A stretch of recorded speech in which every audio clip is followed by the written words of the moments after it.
So hello everyone, I welcomes you all on our YouTube channel physics की दुनिया। My dear friends, concept through question series में तीसरा lecture है जिसमें हम लोग shear force and bending moment diagram का अध्ययन करने वाले हैं। ये थोड़ा अलग टाइप की प्रॉब्लम हम लोग यहाँ पे ले रहे हैं सो दैट आप लोग अपनी अंडरस्टैंडिंग्स को थोड़ा और डेवलप कर पाओ। बिकॉज बेसिक जो हमारे पास shear force and bending moment diagram जो होते हैं जनरली वो फिक्स्ड केसेस होते हैं, बट इस टाइप के क्वेश्चंस भी पूछे जाते हैं। और ये वाला सेशन कॉलेज गोइंग स्टूडेंट जो हैं अपने स्ट्रेंथ ऑफ मटेरियल की प्रिपेयर कर रहे हैं अपने कॉलेज के एग्जाम्स के लिए, उनके लिए भी बहुत महत्वपूर्ण होने वाला है। एंड जो गेट की प्रिपेयर कर रहे हैं उनके लिए भी बहुत महत्वपूर्ण होने वाला है। इस क्वेश्चन में माय डियर यदि आप कर पा रहे हो, इसको सोच पा रहे हो, तो आप यकीन मानो आपकी पढ़ाई अलग लेवल पे है। बिकॉज दिस टाइप के क्वेश्चंस आप यहाँ भी देखोगे, इसके बाद इस टाइप के क्वेश्चन आप डिफ्लेक्शन में भी देखोगे।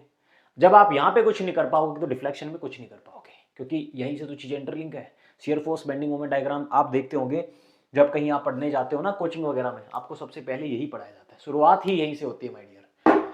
सो सी सॉल्यूशन देखते हैं इनका। शियर फोर्स के लिए यदि मैं बात करूं, पहले आप फील करना इस चीज को, आप शियर फोर्स को देख पाओगे। अभी आप शियर फोर्स को देख पाओगे माय डियर कि किस तरीके से सर वो शेप बन रही है ना, वो हम अपनी बंद आंखों से देखेंगे। बंद आंखों से, खुली आंखों से तो कुछ दिखेगा नहीं, कुछ जो सामने रह गया वो दिखेगा, बट बंद आंखों से आप इसको फील कर पाओगे। देखो शियर फोर्स के लिए माय डियर मैं क्या करने वाला हूं, यहां पे इस आर्क पे पी लोड लग रखा है दोनों साइड में। एक काम करता हूं, मैं इसको काट लेता हूं यहां से। डन। अभी मेरे पास एक पोर्शन बचा है, एक पोर्शन बचा है, उनपे पी लोड लग रहे हैं, उनपे पी लोड लग रहे हैं। नाउ देखो, यहां देखो माय डियर, ये पी लोड इन पे लग रहे थे। This is tensile force. ये कहीं ना कहीं उसको स्ट्रेच करना चाह रहे हैं। टेंसाइल फोर्स लग रहे हैं, कंप्रेसिव होते अंदर की साइड होते, ये तो सभी बच्चों को पता है। नाउ सी यहां पे ये इनके सेंटर थे ओ पे। बहुत बढ़िया सर, बहुत बढ़िया। शियर फोर्स के लिए माय डियर आप चाहे तो इस साइड से कुछ कर लो, चाहे आप इस साइड से कुछ कर लो। बिकॉज ऐसा तो है नहीं कि आप किसी आपके पास जो आर्क है उस पर एक साइड कुछ और फोर्स लगा रहे हो, एक साइड कुछ और फोर्स लगा रहे हो, वो तो मोशन में आ जाएगी ना। हम स्ट्रेंथ ऑफ मटेरियल पढ़ रहे होते हैं, वहां पे स्टैटिक कंडीशंस में पढ़ रहे होते हैं, राइट। दोनों साइड पी लोड लग रखे। अब इनका जो शियर फोर्स का डायग्राम बनने वाला है वो किस तरीके से बनेगा, आप इसको फील करना माय डियर। देखो इसके लिए मैं यहां पे यहां पे OA से कोई एंगल थीटा ले रहा हूं, कोई क्रॉस सेक्शन ले रहा हूं, यहां पे कोई एक्स ले रहा हूं यहां पे, राइट, जिनका एंगल थीटा है OA से जिनका एंगल थीटा है। नाउ सी आप देख पा रहे होगे OA पे जितना फोर्स लग रहा है दैट इज P, जितना लोड लग रहा है दैट इज P। एंड यहां पे मैं OX पे देखना चाहूं इसी को, तो आप देख पाओगे इनका जो कंपोनेंट है, इनका जो कंपोनेंट है इस डायरेक्शन में, that will be P cos theta, that will be P cos theta, and this point is B। Now इनको इधर बढ़ा लेते हैं, उस साइड बढ़ा लेते हैं, सो दैट आप एक बार में ही सारा कुछ समझ पाओगे माय डियर, एक बार में ही सारा कुछ समझ पाओगे। अब देखो आप लोग, मान लो ये मेरे पास आर्क है, आप सिर्फ आधी देखना, आप सिर्फ इसकी आधी देखना, आधा ही है मेरे पास ये। अब यहां पे फोर्स लगाऊं मैं, एक यहां पे एक यहां पे, फोर्स लगा के देखूं, राइट, पुलिंग फोर्स लगा रहा हूं। आप फील करना इस चीज को। क्या कोई बच्चा देख पाएगा इसको कि सर आप जब यहां से इसको खींचोगे तो ये तो इस डायरेक्शन में जाएंगे और कहीं ना कहीं ये जाके जीरो होके इस तरीके से आएंगे। ये तो हमारी फीलिंग्स के साथ हो गया, हम इसको फील कर रहे हैं, ये तो हम देख लिए। नाउ मैथमेटिक्स और जो अपने स्ट्रेंथ ऑफ मटेरियल है वो किस तरीके से इसको बताएगी, एक बार फील करना इसको माय डियर। लेके इसको जब आप फोर्स लगाओगे ना किसी डायरेक्शन में, दोनों डायरेक्शन में सेम लोड लगाओगे, आप देख पाओगे यहां से ये खींच पाएंगे, इस यहां से यदि ये खींचेंगे तो ये कहीं ना कहीं यहां जाके जीरो होंगे और यहां आके वापस माइनस में हो जाएंगे। अब मैथमेटिक्स देखो आपको क्या चीजें प्रूव करेंगी। सी मैं पॉइंट ए पे बात करूं, पॉइंट ए पे बात करूं तो लोड कितना लग रहा है, P लग रहा है सर, P लग रहा है, उसमें तो कुछ अलग लिखा नहीं है ना, P लोड लग रहा है। नाउ सी मैं पॉइंट B की बात करूं, ध्यान से देखना इस चीज को, ध्यान से देखना, P की बात करूं, पॉइंट B की बात करूं, तो आप देख पाओगे कोस थीटा की वैल्यू यहां पे कितनी हो जाएगी माय डियर, 90 डिग्री। थीटा की वैल्यू कितनी हो जाएगी, 90 degree. Point B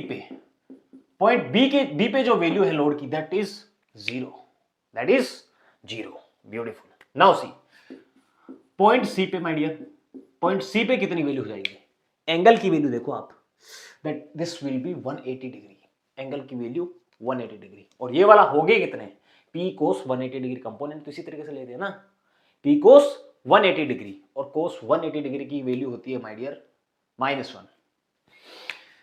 point C पे हमारे पास जो लोड की वैल्यू आएगी that will be minus P, that will be minus P. Beautiful sir, beautiful, कोई दिक्कत वाली बात नहीं है। नाउ सी, यहां थीटा की वैल्यू हमारे पास थी 0 degree, this is 90 degree, and यहां पे थीटा की वैल्यू 180 डिग्री। इसी तरीके से हम शियर बेंडिंग मोमेंट का डायग्राम भी बनाएंगे, शियर फोर्स का बना रहे हैं। अब देखो इसका बनेगा कैसे, शियर फोर्स डायग्राम बनेगा कैसे। सी, यहां पे लोड की वैल्यू कितनी थी, पी, यहां पे लोड की वैल्यू थी पी, ओके सर ले लिया, पी लोड की वैल्यू थी, ये लो मान लो ये लोड की वैल्यू पी थी।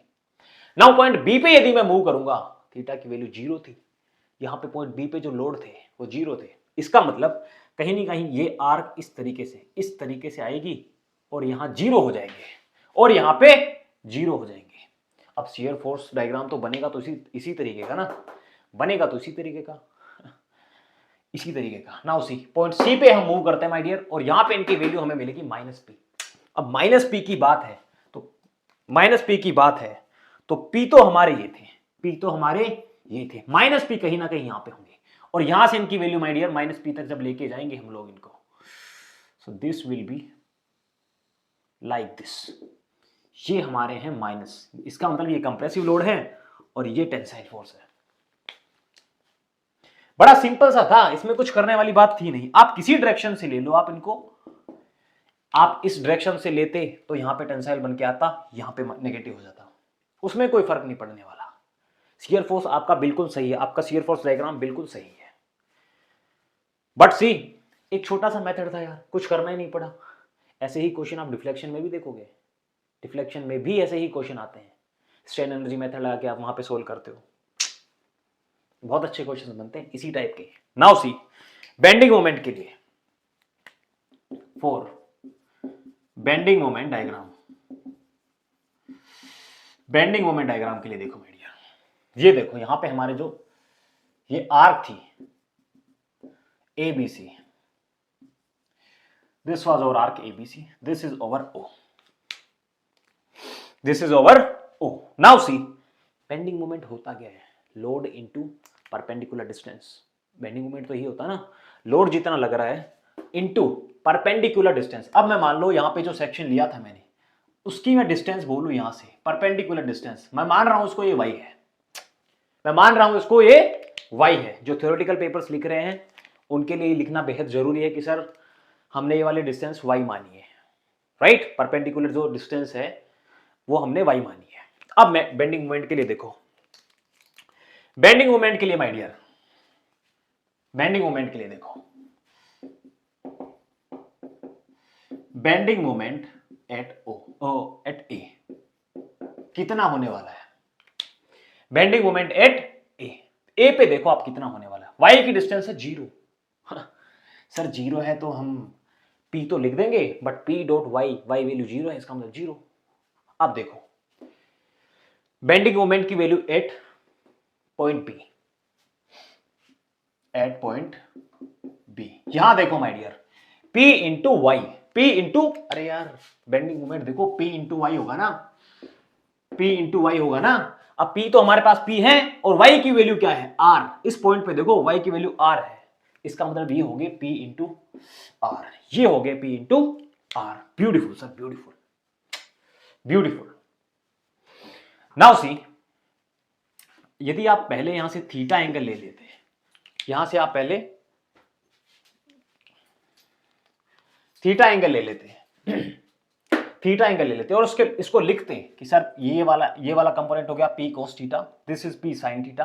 तब भी आप यदि सोल्व करते तो यही चीजें आती, बिकॉज मोमेंट में p cos थीटा का तो कुछ होने, r cos थीटा का तो कुछ होने वाला नहीं था, r sin थीटा ही जो परपेंडिकुलर डिस्टेंस है वही हमें बताती। अब देखो आप r sin थीटा यदि मैं यहां पे लिखता, यहां देखो आप p r sin थीटा, यहां पे मैं लिखता, बिकॉज परपेंडिकुलर डिस्टेंस जो y है, यहां पे मैंने y लिखा है और y की वैल्यू डायरेक्टली मैंने यहां से पुट करी, बट आप चाहो तो ये वाली स्ट्रिप जो आपने ली है उसकी वैल्यू होगी कितनी, r sin theta, r sin theta. अब sin थीटा यहां पे देखो, आपने जब पहले स्टार्ट किया था थीटा की वैल्यू 0 थी, साइन 0 होते हैं 0, bending moment at point A is equals to 0, right. Bending moment at point B, B पे आर साइन थीटा कितने होंगे 90 डिग्री, आर साइन 90 डिग्री होते हैं 1, इसका मतलब P इंटू आर आ गई हमारे पास वैल्यू।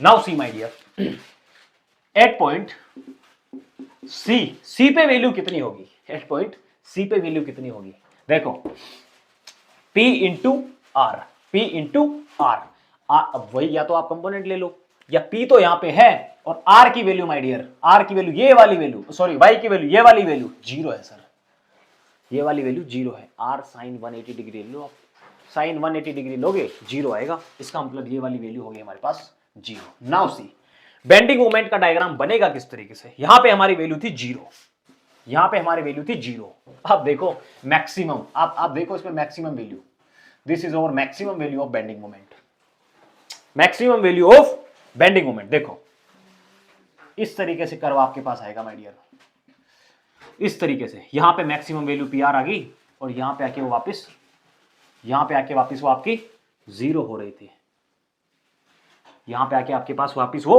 0 हो रहे थे। सो इस टाइप से बेंडिंग मोमेंट, ये पॉजिटिव, राइट, और इनकी जो मैक्सिमम वैल्यू है, maximum value P R over maximum bending moment, this is our bending moment diagram, bending moment diagram. So यदि आप इनिशियल मतलब आप बिल्कुल बेसिक से चलोगे ना, आपसे गलती होने वाली नहीं है। Shear force diagram, bending moment diagram में बिल्कुल फिक्स चीजें ही होती है। लोड की आप देख लो, पॉइंट लोड हो गया, वरिंग डिस्ट्रीब्यूटेड लोड हो गया, यूनिफॉर्मली डिस्ट्रीब्यूटेड लोड हो गया, इस टाइप से कुछ भी दे दे आपको, बट यदि आपको कंसेप्ट की क्लियरिटी है, आप फील कर पा रहे हो चीजों को, तो आपकी गलती नहीं होने वाली, तो आपकी गलती नहीं होने वाली। सो आई होप आपको ये चीजें समझ आई होंगी, ये बेंडिंग मोमेंट का डायग्राम किस तरीके से आया है, शियर फोर्स का डायग्राम आप किस तरीके से बना पाए हो, एंड कुछ हद तक आप इसको फील भी कर पाए होंगे। So this is all about this lecture, I hope आपको समझ आया होगा। Take this.